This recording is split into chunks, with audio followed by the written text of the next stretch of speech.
मूर्ख ब्राह्मणी का पछतावा। एक गांव में एक धार्मिक ब्राह्मण रहता था। उसकी पत्नी के कोई संतान नहीं थी। उसने मन बहलाने के लिए एक नेवला पाल लिया था। नेवले को ब्राह्मण के घर में घूमने फिरने की पूरी स्वतंत्रता थी। ब्राह्मणी को नेवला बहुत अधिक प्यारा था। कुछ दिनों के बाद ब्राह्मणी के घर एक बेटे का जन्म हुआ। ब्राह्मण ने अपनी पत्नी से कहा कि अब हमारे संतान हो गई है, इसलिए नेवले को घर से निकाल दो। कहीं ऐसा न हो कि नेवला बच्चे का नुकसान कर दे। ब्राह्मणी ने ब्राह्मण की बात न मानी। एक दिन ब्राह्मणी कुएं पर पानी भरने गई। बच्चा पालने में सो रहा था और नेवला पालने के पास आराम कर रहा था। बिना सोचे समझे जो काम करते हैं वह बाद में पछताते हैं। परिणाम बुरा ही होता है। हर काम सोच समझकर विचार कर करना चाहिए। इतने में किसी तरफ से घर में एक सांप आ गया। वह बच्चे की ओर काटने को बढ़ा। नेवले ने ये सब देख लिया। नेवला सांप का शत्रु होता है। नेवले ने सांप के टुकड़े टुकड़े कर दिए। घर में खून ही खून हो गया। नेवले ने बच्चे की जान बचा दी। ये दिखाने के लिए वह घर के दरवाजे पर आ बैठा। ब्राह्मणी जब कुएं से पानी भरकर लौटी तब उसने खून से लथपथ नेवले को दरवाजे पर देखा।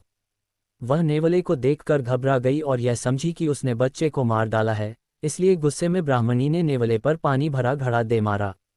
ब्राह्मणी रोती हुई घर के अंदर गई, देखा कि बच्चा पालने में सोया हुआ है। पास में सांप मरा हुआ पड़ा है।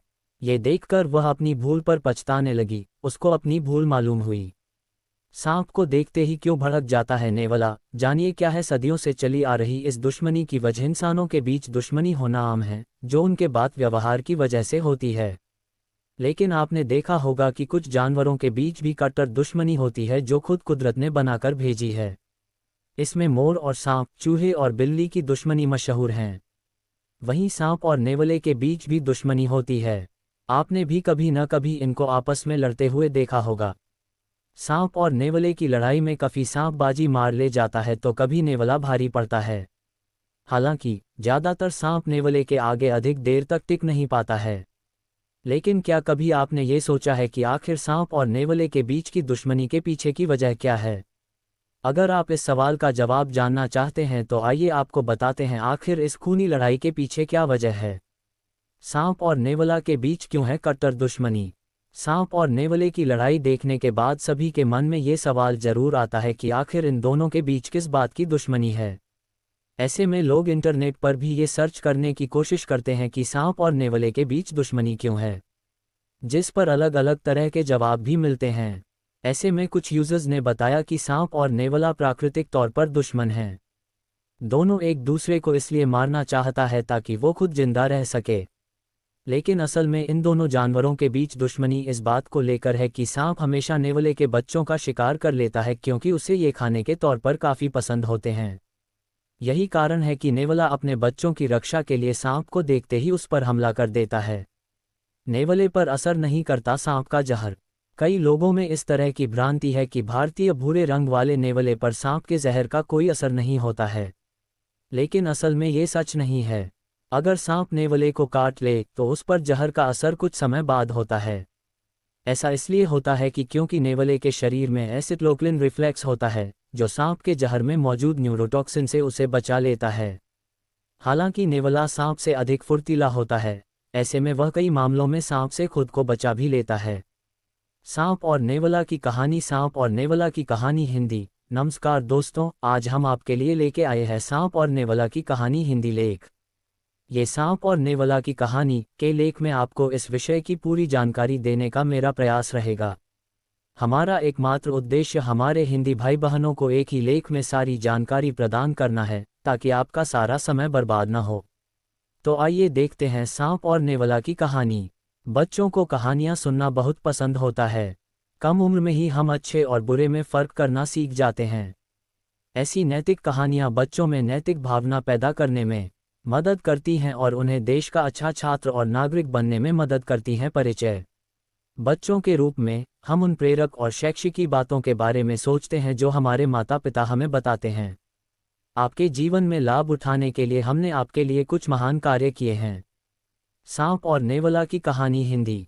रामलाल एक ब्राह्मण था जो नगर में अपनी पत्नी के साथ रहता था।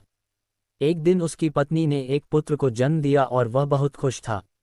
उसी दिन मादा नेवले ने अपने घर के पास बच्चे को जन्म दिया। जन्म के कुछ समय बाद ही मादा नेवले की मौत हो गई। जब ब्राह्मण की पत्नी ने ये देखा तो उसे उस पर दया आई और ब्राह्मण पत्नी ने युवा नेवले को गोद लिया और उसे अपने बच्चे के रूप में पाला।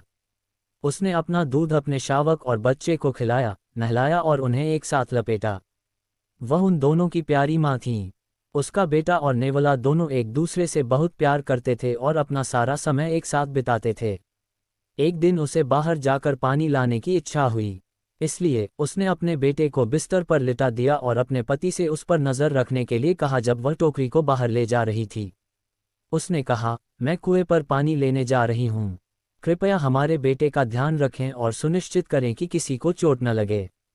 ब्राह्मण बेफिक्र था। अपनी पत्नी को बताए बिना वह खुद अपने दूसरे काम में बाहर गया। ऐसा हुआ कि जब वे अकेले थे तो एक जहरीला सांप घर में घुस गया और ब्राह्मण के बेटे के पास आ गया। ये देखकर लड़के को बचाने के लिए नेवले ने अपने प्राकृतिक दुश्मन पर हमला करता है। वह छोटा था और नाग मजबूत था। उसने अपनी पूरी ताकत से नेवले का मुकाबला किया और सांप के टुकड़े टुकड़े कर दिया और अंत में नाग को मार डाला। उसका मुंह और नाखून सांप के खून से सने हुए थे। नन्हे नेवले को अब अपने आप पर गर्व हो रहा था। वह घर के बाहर अपनी ब्राह्मण पत्नी का इंतजार कर रहा था। वह ये दिखाने के लिए उत्सुक था कि वह कितना बहादुर है।